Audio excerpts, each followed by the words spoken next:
ಸೊಲ್ಲರು ಯಾನಿ ತಂಗಿನ ಒಂಜಿ ಪೂಜೆ ಇತ್ತು ಐಕನ್ ಬೈದೆ ಬಲೆ ತೂದ್ ಬರ್ಕ ಪೂಜೆ.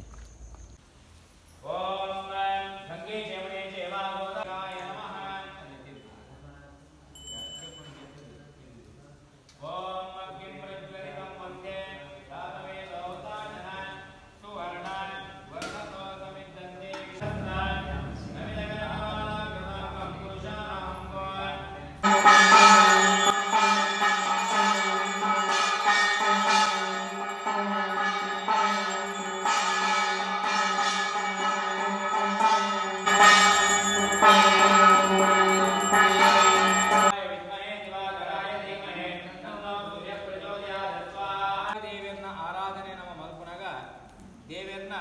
ಮಂಡಲುಡು ದೇವೇರ್ನ ಆರಾಧನೆ ಮಲ್ಪೋಡು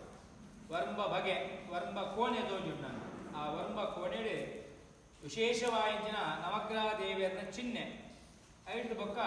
ನವಗ್ರಹ ಧಾನ್ಯ ಅಂದಲೆ ಆದಿತ್ಯ ದೇವರಿಗೆ ವೃತ್ತಾಕಾರಣ ಮಲ್ಪದು ಗೋಧಿ ಬಂಬಿತ್ತಿನ ಧಾನ್ಯ, ಸೋಮದೇವರಿಗೆ ಹರಿ, ಅಂಗಾರಕ ದೇವರಿಗೆ ತೊಗರಿ, ತನ ಬುಧ ದೇವರಿಗೆ ಮದಂಗಿ ಬೇಳೆ, ಗುರುದೇವರಿಗೆ ಕಡ್ಲೆ ಅಂಜನೆ, ಶುಕ್ರದೇವರಿಗೆ ಅವಳೆ, ಶನಿ ದೇವರಿಗೆ ಎಡಮೆ,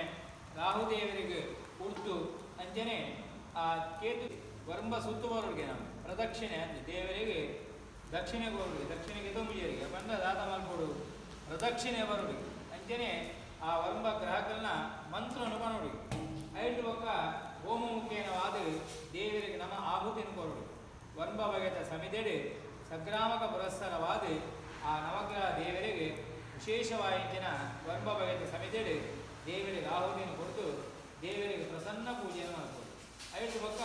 ವಿಶೇಷವಾಯಿನ ಅನುಗ್ರಹ ಪಡೆದ ದೇವರ ನವ ಪ್ರಾರ್ಥನೆ ಮಲ್ತೊಂದು ದೇವರನ್ನ ಧಾರ್ಮಿಕವನ್ನು ಮಲ್ತಂಡ ದೇವರನ್ನ ಅನುಗ್ರಹ ನಂಗೆ ಪ್ರಾಪ್ತಿಯಾವನ್ನು ಪಡೆದು ಶಾಸ್ತ್ರಗಳು ಬಂದಿರು ಆ ಪ್ರಕಾರ ಮಂತಿಂಚಿನ ದೇವತಾ ಧಾರ್ಮಿಕಾಗಿ ದೇವರನ್ನ ಪೂರ್ಣ ಅನುಗ್ರಹ ಪ್ರಾಪ್ತಿಯಾವಡೆ ಸಮಸ್ತ ಬರ್ಪಿನ ದೋಷನ ದೇವರು ದೂರ ಮಲ್ಪಾದು ಶಾಂತಿ ದೇವರು ಆರೋಗ್ಯದ ಭಾಗ್ಯ ಎಲ್ಲ ಸುಖ ಶಾಂತಿ ನೆಮ್ಮದಿ ಅನುಗ್ರಹ ಮತ್ತು ದೇವರ